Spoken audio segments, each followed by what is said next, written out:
C'est une convention importante entre l'État gabonais et le groupe Reminac de la filiale du groupe australien Genmin autour de l'exploitation du minerai de fer de Banyaka situé dans la province de Haut-Ogooué. Cet accord s'appuie sur 3 volets, la création d'emplois, la transformation de la matière première sur le plan local et la contribution de la dite société dans l'amélioration des conditions de vie des riverains. Ce projet se présente comme une réponse concrète au chômage des jeunes. Il s'agit d'une exploitation de fer située dans le Haut-Ogooué, entre les villes de Franceville, Boumango et Bakumba. C'est un des plus gros gisements de fer au monde, avec plusieurs centaines de millions de tonnes de réserves prouvées. Les retombées pour notre pays sont très importantes. La première retombée est l'emploi. Donc, nul n'ignore qu'aujourd'hui, beaucoup de jeunes Gabonais sont à la recherche d'emploi. Donc, sur cette mine, nous allons générer 700 emplois directs et plus de 2000 emplois indirects. C'est extrêmement significatif, 2700 emplois. Banyaka est l'un des gisements de fer les plus importants au monde. La transformation locale de la matière première permettra de positionner le Gabon sur le marché international. Mais aussi un volet de transformation locale qu'il est bon de rappeler. Pour le futur du pays, transformer les produits localement, c'est très important pour créer de la valeur ajoutée, pour aussi améliorer les conditions de transport et favoriser le transport vers les ports, et positionner le Gabon sur des marchés qu'il ne connaît pas aujourd'hui, parce que vendre des matières premières, c'est une chose, vendre des produits transformés, c'en est une autre. Et ces produits transformés iront dans les aciéries de haute technologie. Donc il y a des gens dans des parties du monde où l'acier se produit en masse, notamment la Chine, qui attendent ces minerais transformés pour aller de l'avant. En conformité avec le code minier gabonais, le groupe Genmin soutiendra l'État gabonais dans les projets et activités destinés aux communautés locales entre les régions de Franceville, Boumango et Bakumba avec le renforcement des infrastructures sociales de base comme les centres de santé, les établissements scolaires, entre autres. Makoko, le président de la transition, en visite dans la capitale de l'Ogooué-Ivindo. Arrivé en début d'après-midi, le chef de l'État, le général Brice Clotaire Oligingema, a été accueilli par plusieurs autorités locales et par les populations venues en grand nombre. Dans une atmosphère de ferveur populaire, jeunes, femmes et vieux sont venus lui témoigner leur attachement et leur intérêt pour cette visite.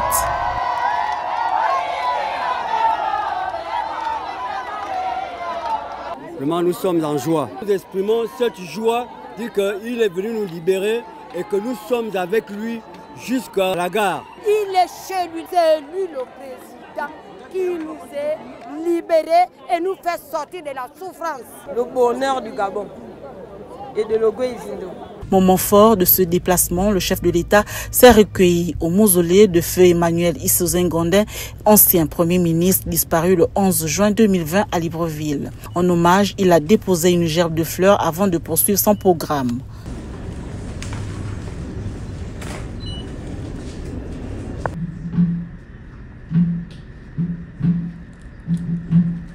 Cette visite à Makoko s'inscrit dans la volonté du gouvernement de la transition d'identifier les priorités en matière de développement économique et d'infrastructures pour la province de l'Ogooué-Ivindo.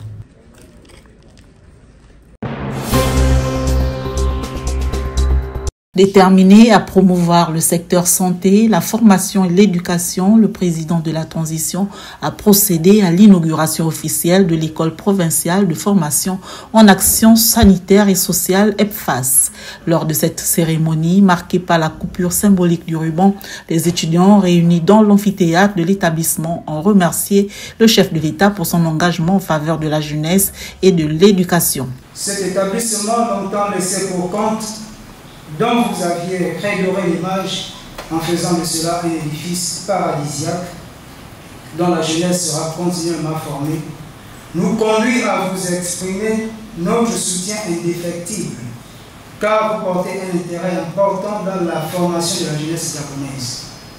Dans cette promotion, il y a des étudiants en formation continue qui expriment leur satisfaction et reconnaissance de bénéficier de cette formation sanctionnée par un diplôme d'État.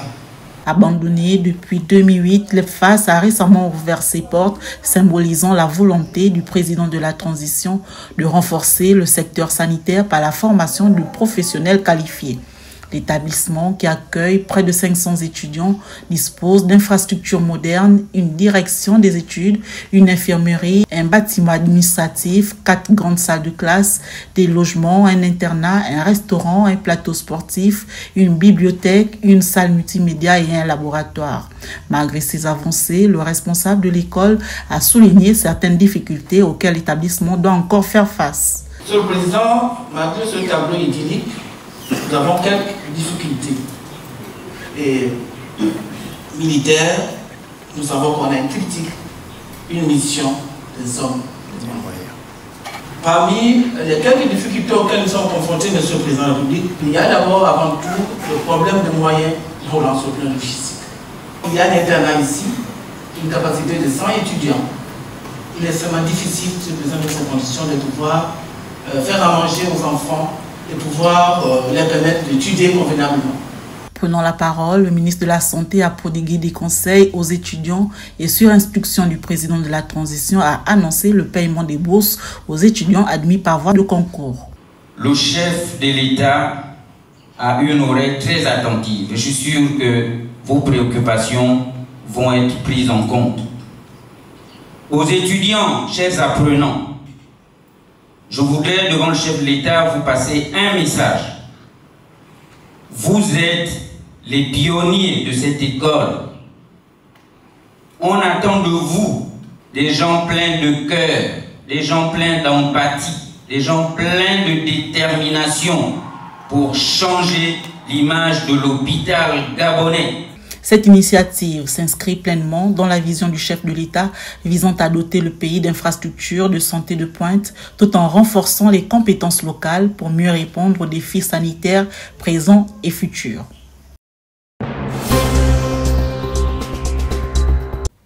L'envol que nous voulons pour notre pays nous commande la création d'une nouvelle compagnie aérienne nationale et d'un nouvel aéroport à Andem. Pour ce faire, les études techniques de ces projets sont en cours. Par anticipation, le gouvernement mènera des travaux d'extension et de mise aux normes de toutes les pistes aéroportuaires de l'intérieur du pays. À ce titre, j'annonce que les aéroports de Makoko et d'Oyem seront les étapes de départ de ce projet de restauration.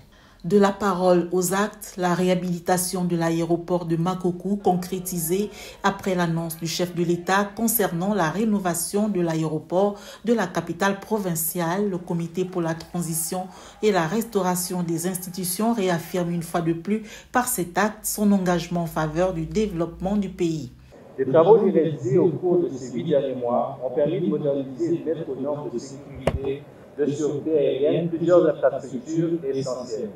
Parmi elles, la construction de 5 km de barrières de sécurité, plus de 300 000 mètres carrés de terrassement, la construction, ici à votre gauche, des nouveaux bureaux polyvalents et de la ville pompier, la réhabilitation complète de l'aérogare, l'installation d'équipements de sécurité, ainsi que l'amélioration des infrastructures techniques telles que la vigie, sans oublier la création de 2 forages. Dans le cadre de son programme de modernisation et d'amélioration des infrastructures, le gouvernement de la transition s'attelle à redynamiser le secteur de l'aviation civile.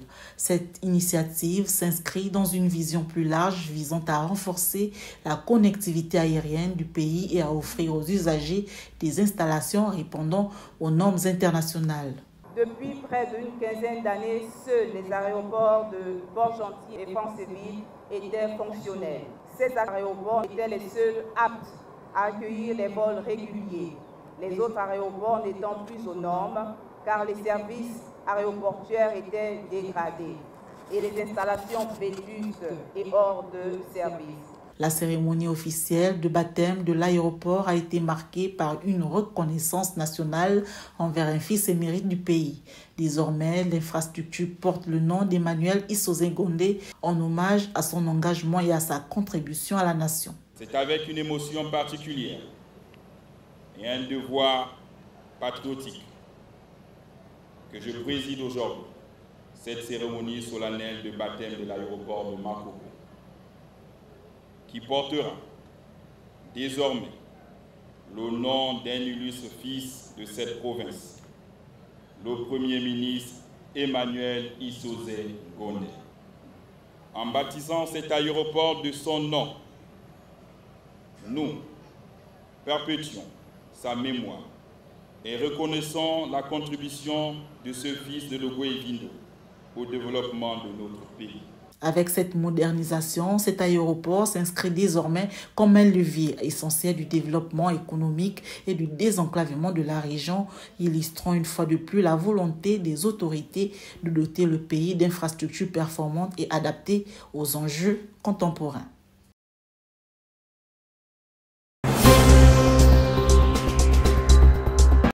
Les séances délibératives qui ont mobilisé une semaine durant, de jour comme de nuit, les membres de la Cour constitutionnelle et tenu en haleine la population, mais singulièrement les candidats recalés à la course au fauteuil présidentiel, tirent progressivement à leur terme. Les juges constitutionnels, les assistants et les greffiers, conformément aux dispositions de la Constitution du 19 décembre 2024, de la Charte de la transition et de la loi organique portant Code électoral en République gabonaise, délibèrent actuellement sur les dossiers à eux transmis par la Commission nationale d'organisation et de coordination des élections et du référendum. Ce sont les recours en contestation des candidatures retenues qui font l'objet d'un examen précis et minutieux, mais aussi et surtout les demandes en validation de candidatures rejetées en ce qu'elles violent les dispositions de l'article 179 nouveau du Code électoral. En dehors de ces dispositions, la Cour vérifie également les motifs d'inéligibilité relevés. À chaque recours, la Cour établit un rapport avant de rendre sa décision, la loi faisant obligation à la haute juridiction de vider le contentieux des candidatures dans les 8 jours à compter de la publication de la liste des candidatures retenues.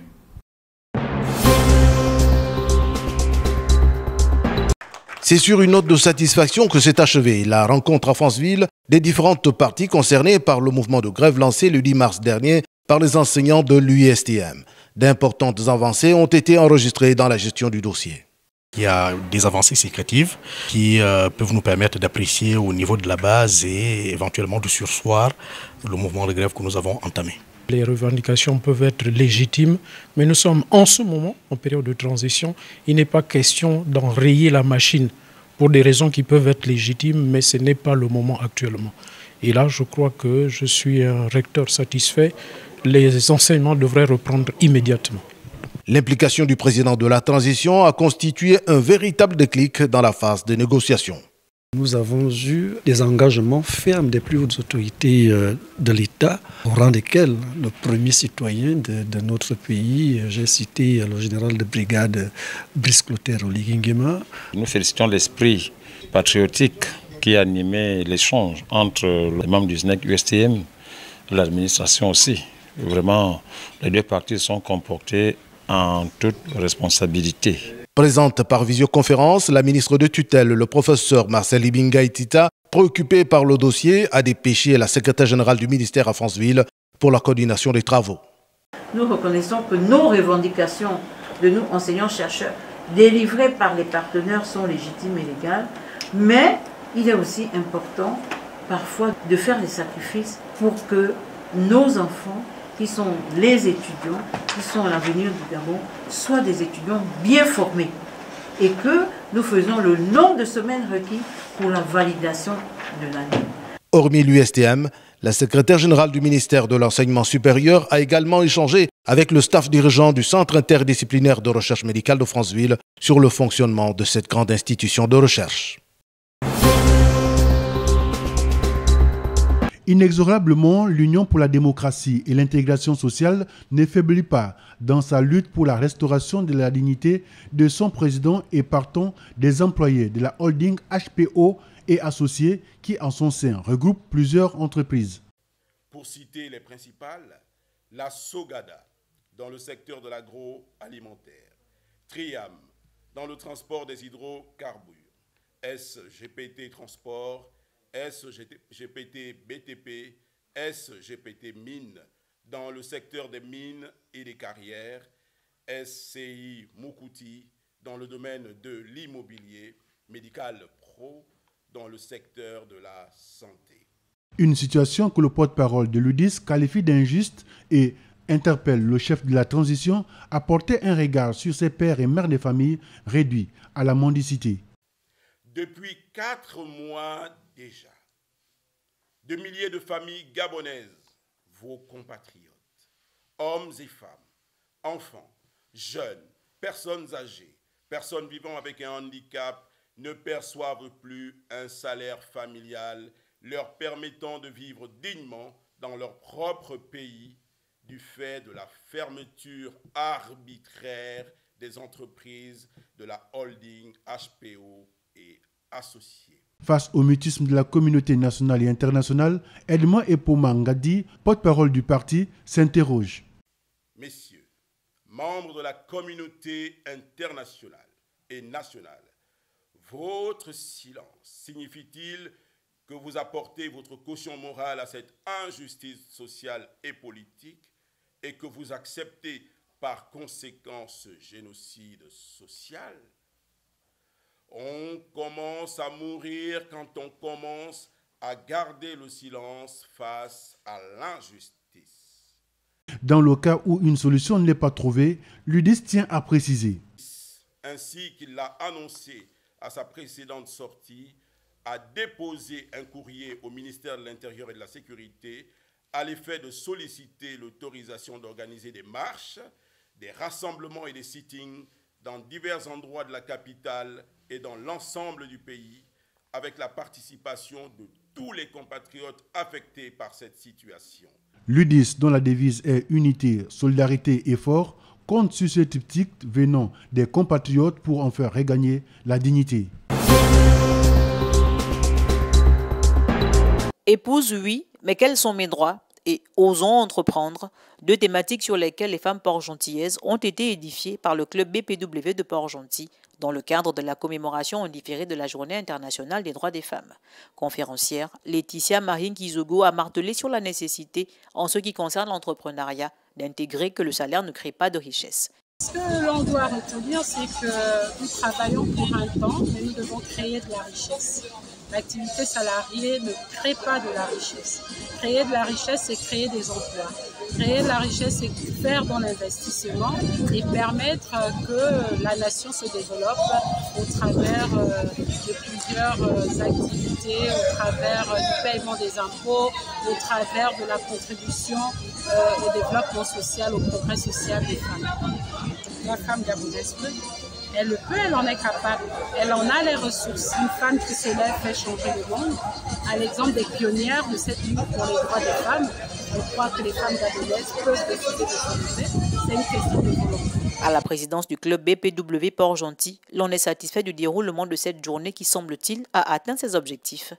Nous sommes satisfaites parce que nous avons eu la participation de plusieurs femmes de différents domaines, de différents milieux et des jeunes filles aussi. Et nous croyons que nous avons beaucoup impacté aujourd'hui et que certaines femmes ont eu des réponses à leurs questions.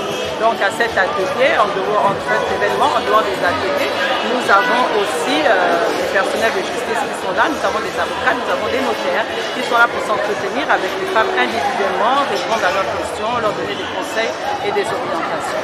Et nous avons aussi prévu une exposition de femmes artisanes, voilà, de femmes gabonaises qui utilisent leurs mains pour fabriquer des choses extraordinaires. Et on espère que tout le monde pourra les découvrir. Pour les femmes qui n'ont pas effectué le déplacement, nous faisons beaucoup de spots publicitaires, nous communiquons beaucoup sur les réseaux sociaux et elles sauront comment venir à nous, nous contacter, voilà, et on pourra les recevoir personnellement. Une exposition vente des produits artisanaux locaux a permis de mettre en évidence le savoir-faire de ces femmes marigovéennes. Les participantes ont salué l'initiative car satisfaites des acquis. Le village Andomodib a subi la colère du ciel en pleine journée. Le phénomène a été violent et plusieurs habitations ont été touchées. Des arbres, des câbles électriques, compteurs arrachés, des poteaux et autres murs. Parmi les victimes, une compatriote à mobilité réduite. La natte qui a commencé de bouger trop, c'est là que se déplacer pour aller enlever les choses. Quand il enlève les choses pour mettre au salon, c'est là que les briques ils ont commencé de tomber sur moi. Tout le corps, même la tête, parce que j'étais à rouler avec les corps du courant, parce que tout ça était tombé sur moi. Desailly, il est parti chercher la chaise roulante pour venir me chercher. J'ai dit à Desailly qu'on peut aller dehors sur la cour. Non, c'est là qu'il m'a fait comprendre. Non, il y a les feux qui tombent sur les dehors là-bas. C'est plus qu'un film. Tenez-vous bien, la propriétaire de cette cuisine, elle était en train de faire sa cuisine. Pendant qu'elle mettait le sel dans la marmite, tout d'un coup, elle s'est retrouvée avec une cuisine sans toiture. Elle s'est posé des questions de savoir, mais qu'est-ce qui se passe, où je me trouve, qu'est-ce qu'il y a? Heureusement pour elle, le premier réflexe qu'elle a eu, c'était d'abord d'arrêter le gaz. Après elle a arrêté le gaz et les marmites, elle s'est imprégnée de la situation par la suite. Malheureusement, elle a trouvé effectivement sa toiture à plus de 200 mètres de sa cuisine. À plus de 200 mètres. Vraiment, c'était du jamais vu. Sitôt informé, le délégué spécial en charge de la gestion de la ville d'Oyem s'est rendu sur les lieux pour constater les dégâts et apporter du réconfort moral aux sinistrés. Nous avons plus de 20 villas, plus de 20 familles impactées. Et comme vous-même vous constatez la catastrophe, des toitures envolées, des habitations vraiment qui ont été dévastées. Et les familles sont dans un état vraiment de morale très bas. Et nous sommes venus en tant que première autorité de la ville, que nous sommes là avec toutes les équipes, que ce soit le service social, la presse, vous, pour assister les familles et faire le rapport à qui de droit. Si l'on peut noter avec satisfaction la prompte réaction de la SG pour établir la fourniture en électricité, en revanche, les victimes de la catastrophe vont devoir passer des nuits à la belle étoile. La situation est compliquée, surtout en cette saison de fortes pluies.